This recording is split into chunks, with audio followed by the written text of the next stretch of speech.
A black father was handcuffed in front of his 10-year-old son, just for picking him up from school. But when the truth came out, the tables turned in a way no one saw coming.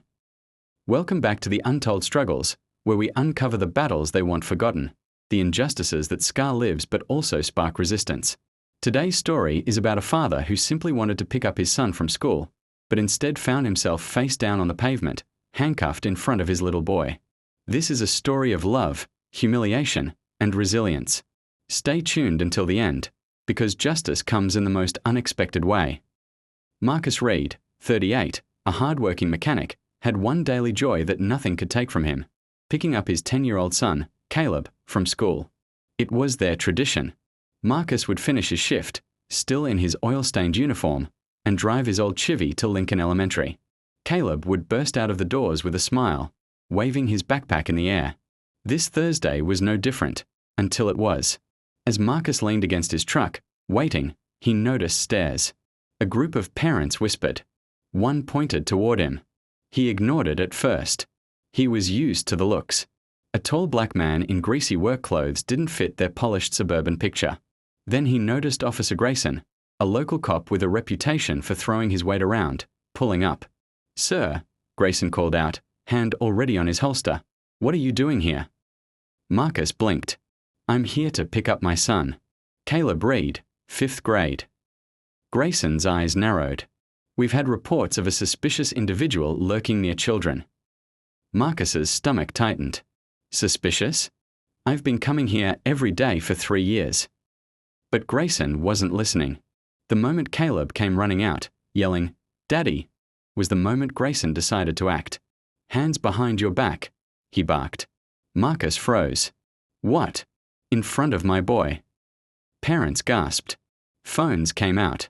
Caleb stopped dead, backpack slipping from his shoulders. "Daddy," his voice trembled.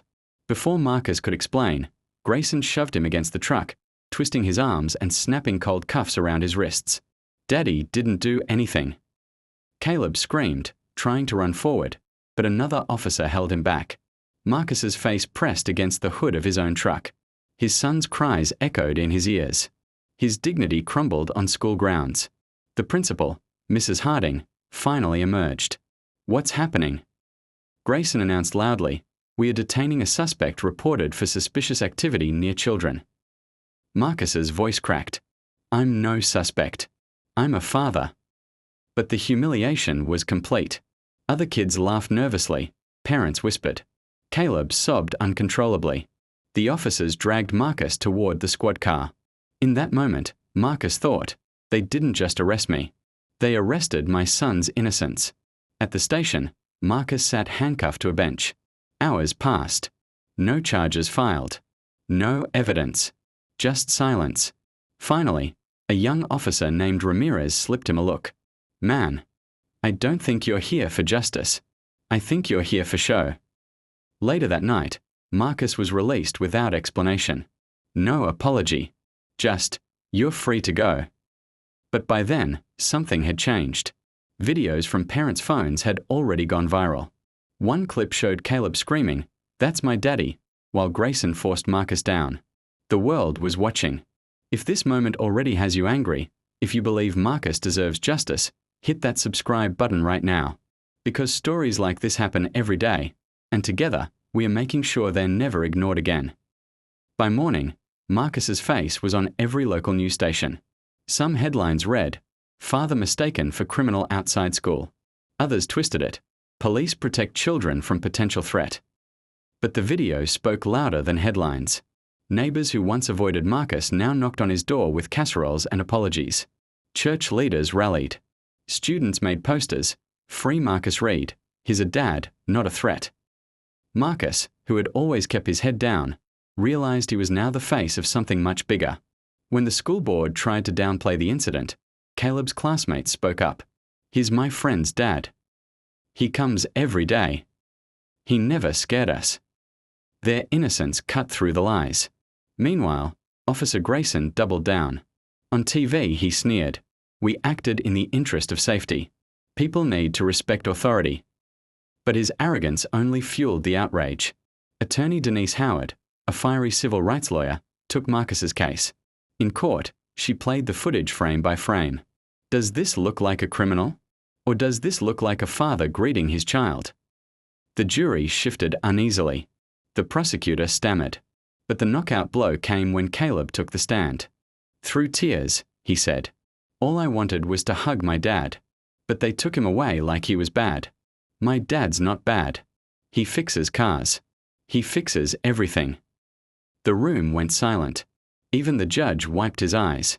The verdict: Marcus was wrongfully arrested. The police department was ordered to pay damages.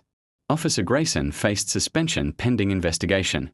Outside the courthouse, Marcus finally spoke. "They tried to strip me of my dignity in front of my son. But today, I stand tall, not just for Caleb, but for every black father who's ever been treated as a suspect instead of a dad." The crowd erupted in cheers. Justice, for now, had been served. But just as Marcus began to rebuild his life, a letter arrived in the mail. No return address. Just one line scrawled across the page: "This isn't over." Marcus folded the letter slowly, his jaw tightening. Caleb peeked over his shoulder. "Daddy, are they coming back?" Marcus pulled his son close. "If they do, we'll be ready. Because now, the whole world is watching." The fight wasn't over. The morning after the court victory, Marcus should have felt relief. Instead, that letter weighed heavy in his pocket. This isn't over. He didn't tell Caleb the full truth. The boy had already seen too much. But Marcus couldn't shake the feeling of eyes on him. At the gas station, outside his house, even driving to work. Justice had been served, but someone wasn't done with him. 2 nights later, Marcus closed up the auto shop where he worked. As he stepped out, he found his windshield smashed. A single word was spray-painted across the hood: "Rat." He froze. Who would call him that? He hadn't snitched on anyone. He'd only defended himself. But as he looked closer, he noticed something chilling. Taped under his wiper was a school photo of Caleb. Marcus took the picture straight to attorney Denise Howard.